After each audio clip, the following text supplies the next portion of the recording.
And it looked like Dillon Gabriel fired major shots at Shedeur Sanders immediately after this game. Dillon Gabriel must have woken up and said, you know what? I want to ruin my career before lunch.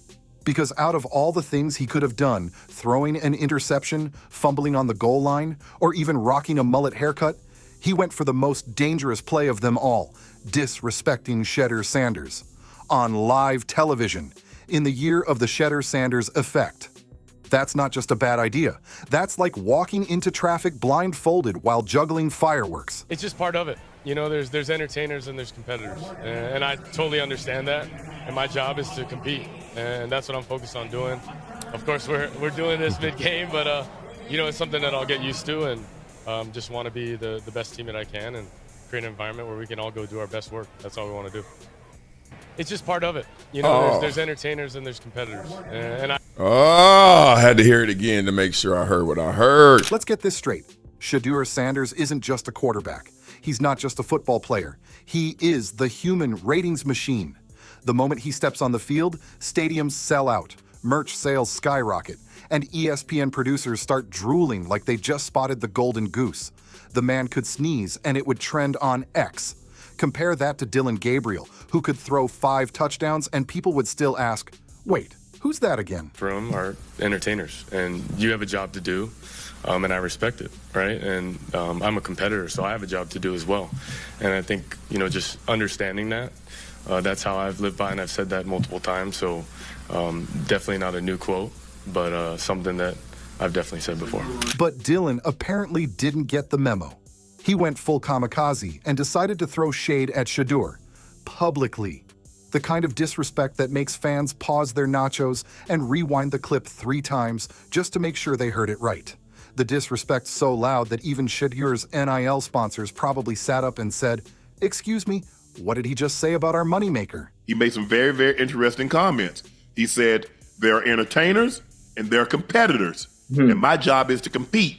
Right. He tried to clarify later at the presser saying he meant the media are the entertainers and a competitor, and he's a competitor, and he wasn't taking a shot at Shedeur, but the damage was done.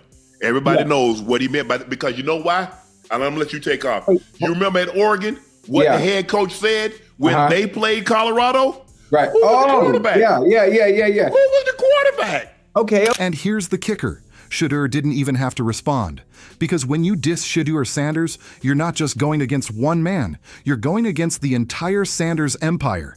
That's Deion Sanders, Deion's Sunglasses Collection, the army of fans known as the Shedeur Faithful, and ESPN itself, which practically schedules its programming around Shedeur highlights. Dillon wasn't just poking the bear, he was poking the entire zoo. If I'm Shedeur, I'm like, duck.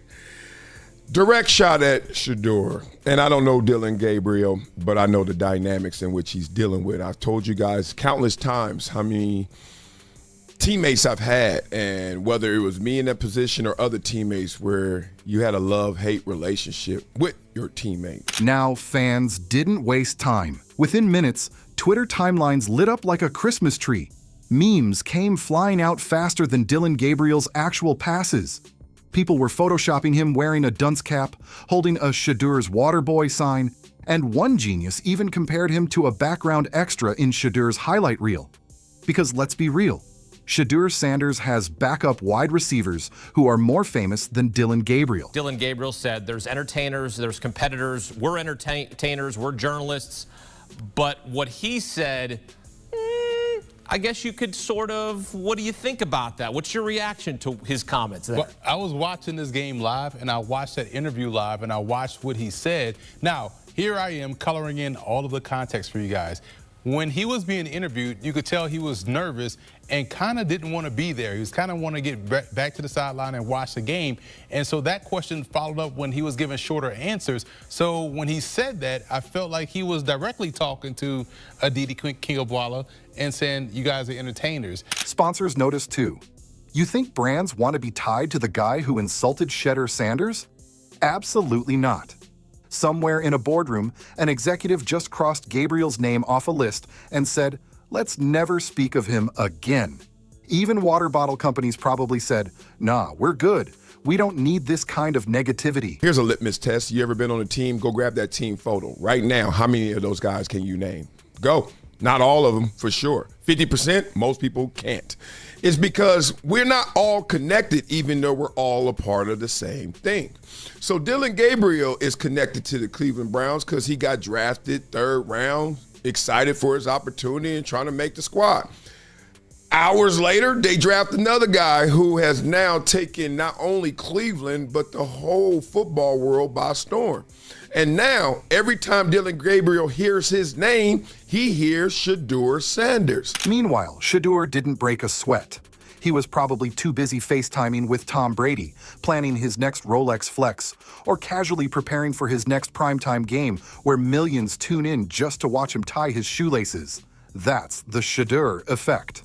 His silence is louder than Dillon Gabriel's entire career highlight reel. Tell me that he's saying there's entertainers, meaning those of us in the media or those that are criticizing, and he's a competitor, and in this context, he's not listening to the noise. Is that what you're trying to translate? Because I'm hearing a small jab there at Shedeur as being an entertainer with the top watch and everything like that, and everything that follows him. And here's the hilarious part. Gabriel actually thought people would clap for him. He must have thought he was about to deliver some kind of mic drop moment. But instead, it was the football version of karaoke night gone wrong. Nobody cheered. Instead, people looked at him like he just insulted Beyoncé at a music award show.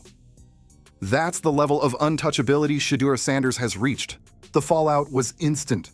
Reporters cornered Dillon like he was in a scandal bigger than Deflategate.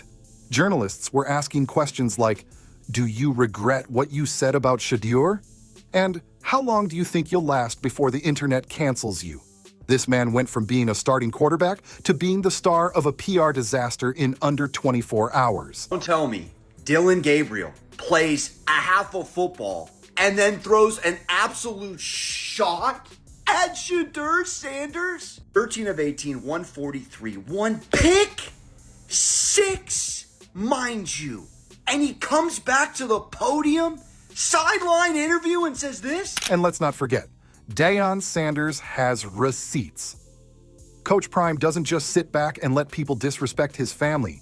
This is the same man who has clapped back at NFL legends, critics, and even referees with surgical precision. Imagine Dillon trying to survive the wrath of prime time. That's like bringing a water gun to a wildfire. Fans are now calling Dillon Gabriel the most irrelevant man to ever trend on Twitter. Some are even joking that Shedeur should hire him as a personal assistant, because clearly, Dillon works harder making Shedeur look good than making himself look good. Harsh? Maybe. But after that public disrespect, the internet has zero sympathy. Said with the NFL Network for cutting off the original question. Albert Greer says it's kind of unfortunate that the NFL's official account is tweeting this out without the actual question, which was how Gabriel and the quarterbacks are trying to make sure the outside noise doesn't infiltrate what's going on internally. It wasn't a shot at Shedeur. Even other players are side-eyeing him. Nobody wants to be the guy sitting next to Dillon in the locker room right now. You can just picture teammates whispering, "Bro, why would you say that about Shedeur? You trying to get us all roasted?" Teammates don't want guilt by association, especially when the entire sports world is watching the fallout. The funniest part? Dillon Gabriel might have accidentally boosted Shedeur's brand even more, because every insult thrown at Shedeur turns into free publicity. People tune in just to see how Shedeur will respond, and then he drops another highlight reel performance like it's casual Friday. If Dillon thought he was dimming Shedeur's light, he actually just added more fuel to the spotlight. Congratulations, Dillon. You played yourself. Now, here's the reality check. Dillon Gabriel is a good quarterback, talented even. But he's not in the same universe as Shedeur Sanders when it comes to cultural impact. Shedeur is selling out stadiums, moving merchandise like a rock star, and becoming the face of college football. Dillon is still trying to explain why he thought disrespecting the most popular player in America was a smart idea. Dillon Gabriel gave him a little help.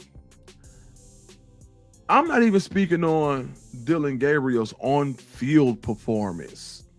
I mean, I think Shedeur had a better on-field performance in week 1. In a world where reputation is currency, Dillon Gabriel just filed for bankruptcy. Shedeur Sanders, meanwhile, is laughing all the way to the bank, probably while signing another endorsement deal worth more than Dillon's entire contract. The Sanders empire doesn't even have to lift a finger. Dillon basically dug his own grave. So the next time Dillon Gabriel feels the urge to go off script and throw shade, he might want to remember this moment. The day he became more famous for insulting Shedeur Sanders than for anything he's ever done on the field. Because now, when people hear his name, they won't think of touchdowns or game-winning drives. They'll think of that one time he tried to clown Shedeur Sanders and got clowned right back by the entire internet. Okay. All right, go ahead, Ocho. Go ahead. Well, listen, I don't. Hey, Chad, I don't want to do him like that. I want to give Dillon Gabriel a little grace, a little understanding, because I don't think a college kid coming in as a rookie in the NFL would take that kind of shot at a teammate that he's competing with for a job.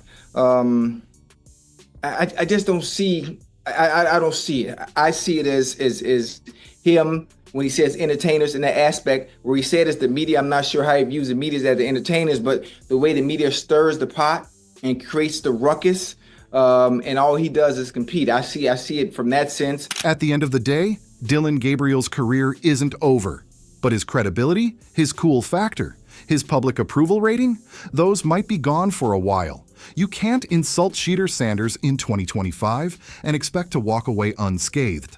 That's like insulting Michael Jordan in the middle of the 90s. It's career suicide with a helmet on. So let's pour one out for Dillon Gabriel. Not because his career is done, but because his judgment clearly is. And let this be a lesson to every other quarterback in college football: disrespect Shedeur Sanders at your own risk. Because Shedeur doesn't even need to say a word. His fans, his family, and his highlight reel will handle the job for him. Dillon Gabriel thought he was throwing shade. Turns out, he was just throwing his own reputation straight into the trash can.